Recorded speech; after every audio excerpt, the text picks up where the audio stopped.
Assalamualaikum warahmatullahi wabarakatuh. Welcome back to my channel. Selamat berjumpa kembali tentunya di channel ini teman-teman. Dari beberapa cuplikan video di depan juga tentunya, dan sekarang kita akan beralih tema atau beralih informasi tentang berita olahraga untuk hari ini teman-teman. Bagi teman-temanku semuanya yang baru berjumpa atau yang baru bergabung, silahkan ya tinggalkan jejak dengan cara berkomentar di video ini jika pembahasan ini menarik teman-teman. Pembahasan yang akan kita bahas untuk hari ini yaitu dengan pembahasan yang tak kalah menarik, yaitu yaitu dengan pembahasan yaitu transformasi sisi kanan Real Madrid, Valverde dan Rodrigo makin bagus tentunya teman-teman. Dari beberapa informasi berita olahraga tentunya, yaitu Real Madrid telah menemukan sumber ancaman baru dari sisi kanan pemain mereka, yaitu dalam kemenangan 2-1 atas Atletico Madrid pada semifinal Supercopa tentunya pada hari Jumat kemarin, yaitu adalah tampilnya yang menentukan tentunya adalah Valverde, yaitu telah mencetak gol pembuka lewat tendangan bebas, yaitu sementara Rodrigo memastikan kemenangan yaitu Madrid dengan gol keduanya, yaitu keduanya sama-sama beroperasi di sisi kanan dan area yang kini justru menjadi jalur yang paling berbahaya dalam skema permainan Real Madrid tentunya teman-teman. Yaitu Real Madrid ini bukan sekedar yang mengantalkan tentunya ke final juga, yaitu laga tersebut yaitu menjadi penegas bahwa perubahan peran di sisi kanan yaitu mulai membuahkan hasil yang nyata tentunya teman-teman. Yaitu untuk Valverde sendiri yaitu bek kanan yang menyerang. Ya, dari beberapa pekan terakhir ini juga tentunya yaitu Valverde lebih sering ditempatkan sebagai bek kanan, namun perannya jauh dari bek kanan dari kontroversial yang diberikan. Ya tentu ya teman-teman ya untuk sebagai half spikes tentunya, dan bahkan muncul di area tembakan tentunya teman-teman. Dan untuk yang berikutnya yaitu adalah mobilitas dan agresivitas ya, yang membuat Madrid mampu mengalirkan bola lebih cepat dan transisi tentunya. Dan ketika Madrid kehilangan bola, Valverde menjadi penutup ruang pertama saat bola direbut kembali, dan ia langsung berubah menjadi motor serangan tentunya. Dan untuk yang berikutnya yaitu adalah gol dan tendangan bebas ke gawang Atletico menjadi simbol kepercayaan yang diberikan pernyataan kepada pemain asal Uruguay tersebut tentunya. Dan untuk yang berikutnya yaitu adalah Rodrigo menemukan ruang ideal.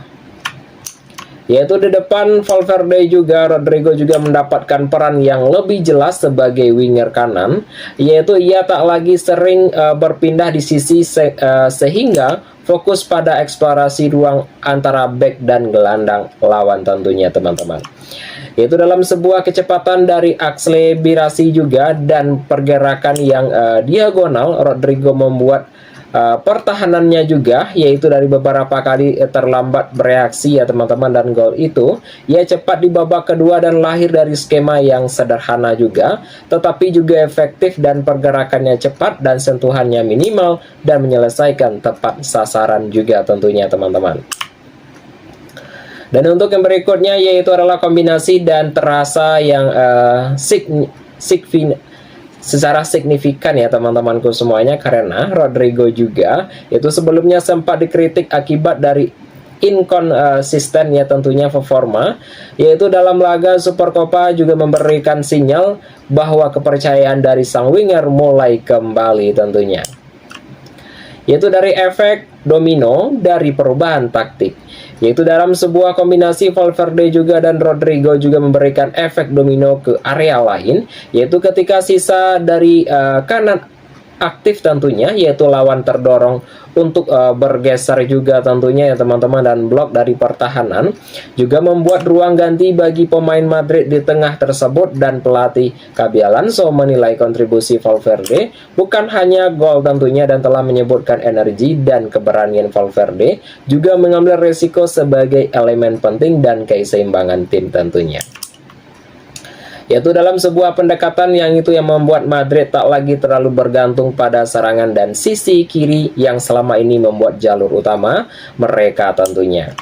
Dan masih ada Trent Alexander-Arnold tentunya teman-teman. Dan menariknya yaitu solusi Madrid dan ia hadir di tengah absennya, yaitu profit dari back tentunya ya teman-teman ya, dalam sebuah kreativitas seperti Trent Alexander-Arnold juga yang sangat masih menepi karena cedera tentunya. Yaitu jika Trent Alexander-Arnold dikenal akurasi dan crossingnya dan distribusi bola pada area tersebut, Valverde juga menerima pendekatan yang berbeda, yaitu yang lebih vertikal dan lebih agresif, yang lebih sering muncul ya teman-teman, atau menusuk di kotak penalti lawan tentunya teman-teman. Untuk final Super Copa, yaitu melawan Barcelona, akan ujian yang berat sekaligus panggung untuk melihat apakah senjata baru ini benar-benar siap dipertahankan tentunya teman-teman. Untuk pembahasan yang berikutnya, kita akan masuk ke dalam segmen pertengahan video kita untuk hari ini. Bagi teman-temanku semuanya yang baru berjumpa atau yang baru bergabung, silahkan tinggalkan jejak dengan cara berkomentar di video ini jika pembahasan yang kami sampaikan menarik di pertengahan video kita untuk hari ini. Yaitu dengan pembahasan adalah Federico Valverde anggap Real Madrid beruntung menang atas Atletico, tentunya teman-temanku semuanya. Dari beberapa informasi berita olahraga tentunya bahwa Federico Valverde menilai kemenangan Real Madrid atas Atletico Madrid di semifinal Piala Supercopa 2026 tidak lepas dari keberuntungan tersebut. Gelandang asal Uruguay itu telah menekankan bahwa performa Los Blancos sejatinya kurang dominan sepanjang laga, yaitu pertandingan untuk King Abdullah ya tentunya dari Sport City Jeddah berakhir 2-1 untuk Real Madrid pada hari Jumat kemarin teman-teman. Yaitu untuk gol cepat dari Valverde, yaitu di menit kedua, yaitu ditambah oleh Rodrigo Goes, telah memastikan kemenangan Real Madrid sebelum Alexandernya dari Sorloth tentunya memperkecil ketinggalan Atletico tentunya. Yaitu hasil ini membawa Real Madrid yaitu melaju ke final Piala Supercopa Spanyol 2026, yaitu di laga puncak Los Blancos tersebut akan menghadapi yaitu adalah Barcelona yang sebelumnya menang telak 5-0 atas Athletic Bilbao tentunya teman-teman. Dan untuk yang berikutnya yaitu adalah Valverde telah menegaskan bahwa kemenangan ini harus diberangi ya teman-teman ya, harus dibarengi ya tentunya ya. Dia itu sangat serius sekali dan harus dievaluasi yang sangat serius, yaitu pemain yang 23 tahun itu telah menekankan pentingnya disiplin dan bersama tim di depan menghadapi laga yang berikutnya, yaitu Real Madrid tampil kurang nyaman yaitu melawan Atletico. Yaitu untuk Valverde sendiri telah mengakui Atletico tampil yaitu lebih banyak sepanjang laga tentunya. Yaitu menurutnya Real Madrid harus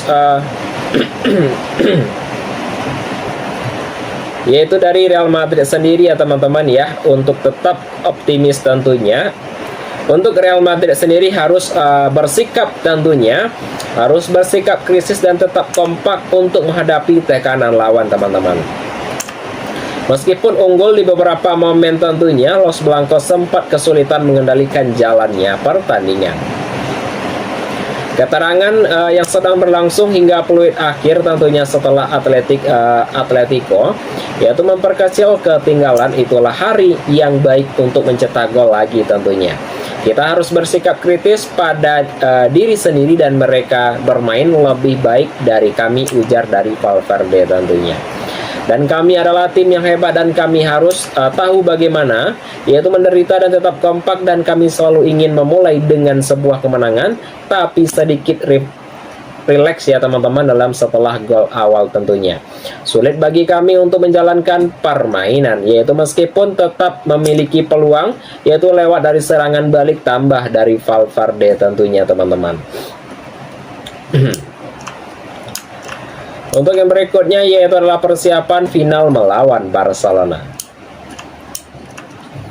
yaitu final Super Copa Spanyol, yaitu telah menghadirkan rivalitas besar antara Real Madrid dan Barcelona. Valverde telah menyatakan Los Blancos ingin menebus kesalahan di final pada musim lalu, yaitu pemain Uruguay ini telah menekankan pentingnya pemulihan fisik dan mental, yaitu sebelum puncaknya, dan targetnya adalah meraih kemenangan sekaligus membalas kekalahan 5-2 dari Barcelona sebelumnya, teman-teman.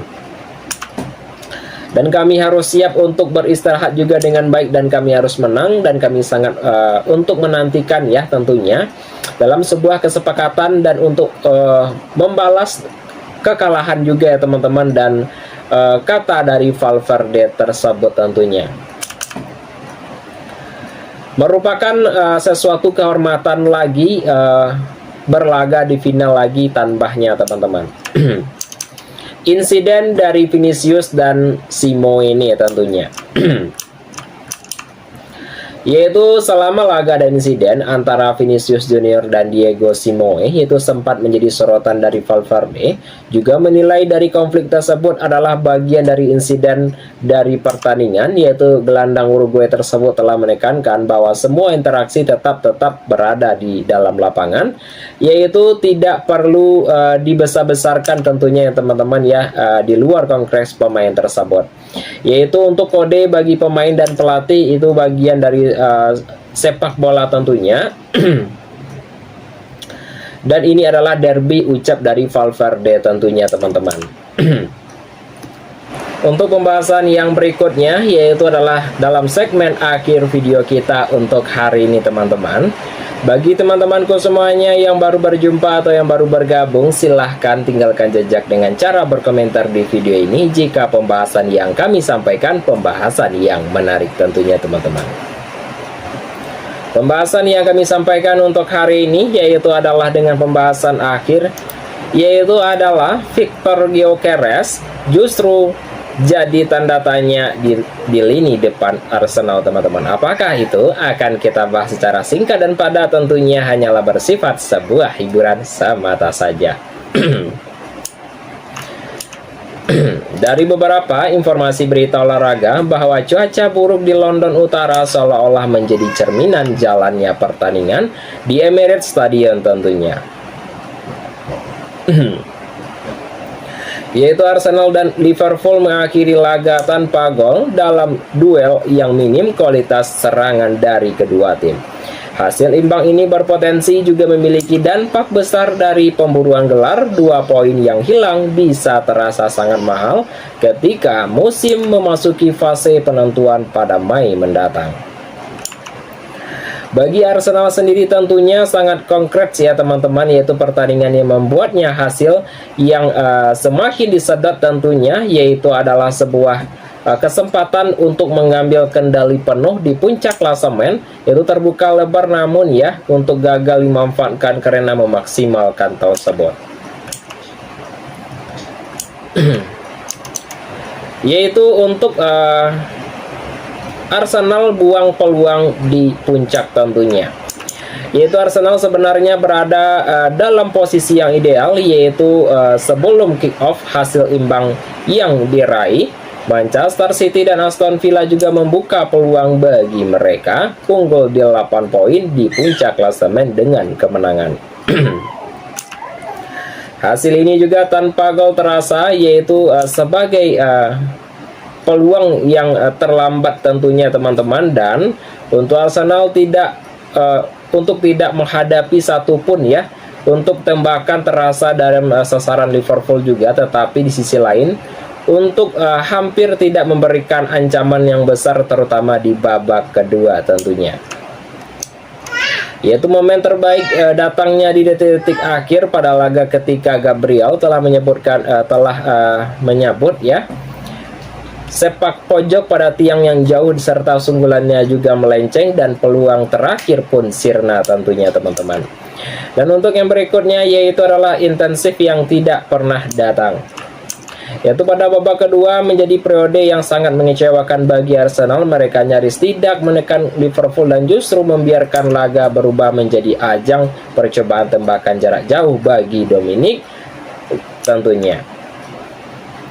Yaitu padahal juga Liverpool datang dalam kondisi yang sedang kesulitan dan Arsenal juga memiliki bangku cadangan yang lebih kuat dengan opsi seperti Gabriel Jesus, dan sementara untuk Liverpool dan bahkan tidak memiliki pergantian ya tentunya untuk pemain hingga masa tambah waktu tentunya teman-teman.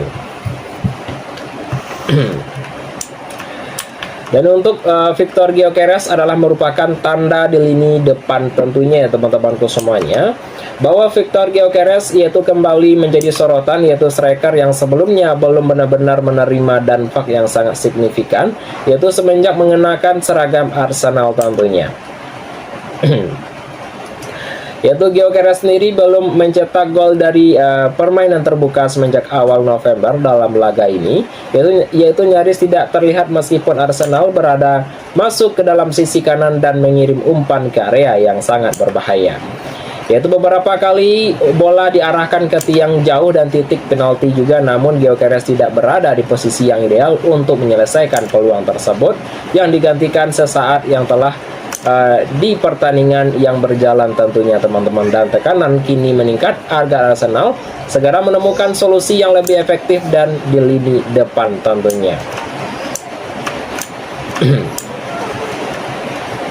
Untuk yang berikutnya teman-teman, kita akan membahas dengan pembahasan yang tak kalah menarik juga ya, tentunya datang dari Chelsea. Digosipkan bakal angkut Vinicius Junior, begini kata Fabrizio Romano.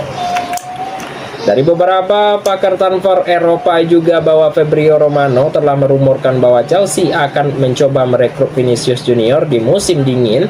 Ia telah memastikan bahwa kabar ini beredar itu tidaklah benar ya teman-teman, dan semenjak pada musim 2025-2026 yaitu dimulai, dan banyak rumor yang mengenai masalah Vinicius Junior di Real Madrid yang telah menyebarkan karena kontraknya di Bernabeu habis di tahun 2027 mendatang, dan hingga saat ini belum kunjung menerima penawaran yang diberikan oleh manajemen Los Blancos.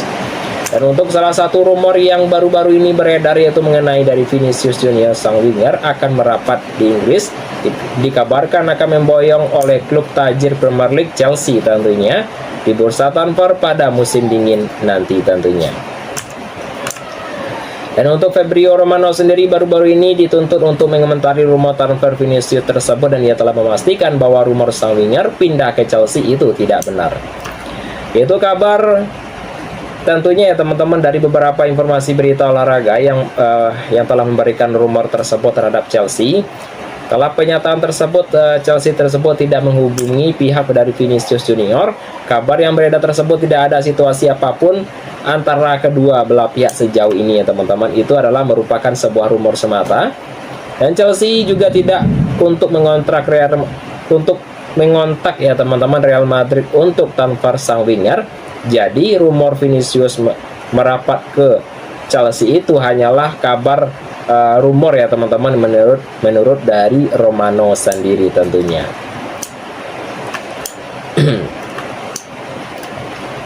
Dan untuk yang berikutnya yaitu dari sisi lain juga Romano juga menuturkan bahwa Chelsea memang akan belanja pemain baru pada musim dingin ini. Pelatih baru mereka yaitu adalah Liam Rossinior ya tentunya ya teman-teman, yang dikabarkan akan butuh tambahan armada yaitu di beberapa posisi agar timnya bisa kompetitif hingga akhir musim ini tentunya teman-teman. Itu teman-temanku semuanya dalam beberapa informasi berita olahraga yang dapat kami sampaikan untuk hari ini teman-teman ya. Jika ada saya salah kata nantinya teman-temanku semuanya, saya mohon maaf saja. Saya akhiri dengan mengucapkan Assalamualaikum warahmatullahi wabarakatuh.